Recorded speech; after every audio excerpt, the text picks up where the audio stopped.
Hai teman-teman, perkenalkan nama saya Natalia Kristina Simbolon. Saya di sini akan menarasikan mengenai Gunung Samalas. Selamat menyaksikan. Tahukah teman-teman, Gunung Samalas merupakan gunung yang terletak di Pulau Lombok, Nusa Tenggara Barat. Gunung Samalas dikenal sebagai Gunung Rinjani Tua, saat ini menjadi bagian dari kompleks gunung berapi Rinjani di Lombok. Sisa gunung berapi ini membentuk kaldera segara anak, dengan Gunung Rinjani di ujung timurnya. Sejak keruntuhan Samalas, ada dua puncak berapi baru, yaitu Rombongan, Banyujari, yang telah terbentuk di dalam kalderanya.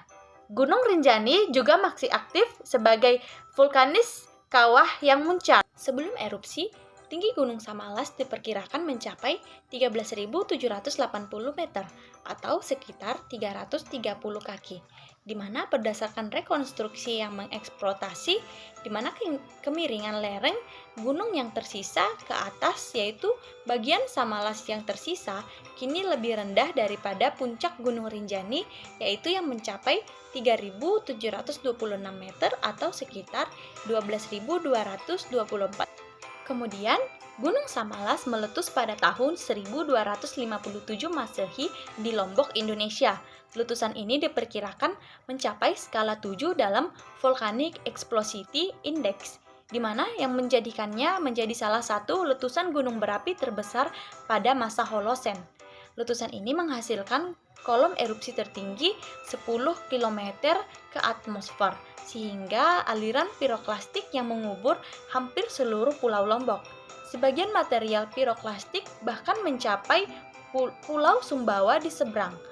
Aliran piroklastik ini menghancurkan pemukiman-pemukiman penduduk, termasuk Pulau Pamatam, yang kala itu menjadi ibu kota di sebuah kerajaan di Lombok.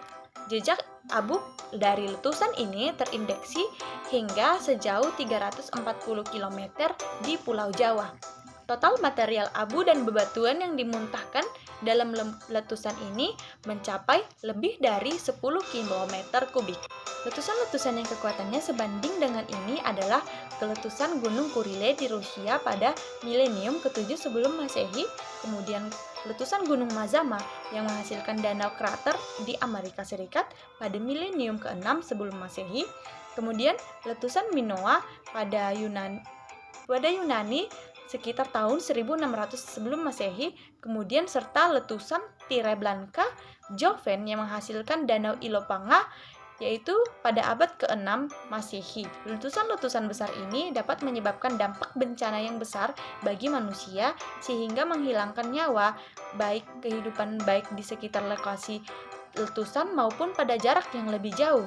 Kejadian ini terekam dalam naskah Lontar Babat Lombok. Kemudian, bagaimana keadaannya saat ini? Nah, letusan ini menyisakan sebuah kaldera besar yang kini berisi Danau Sagara Anak, di mana aktivitas kegunung apian pada masa berikutnya menciptakan lebih banyak pusat-pusat vulkanis di dalam kaldera tersebut, termasuk puncak Barjari yang masih aktif hingga sekarang. Semburan aerosol yang dihasilkan oleh letusan ini memenuhi udara yang mengurangi radiasi matahari yang menggapai permukaan bumi. Baiklah, terima kasih kepada teman-teman yang sudah menyaksikan video saya. Saya mohon maaf apabila ada kesalahan kata atau pengucapan. Terima kasih dan sampai jumpa di video selanjutnya. Dah.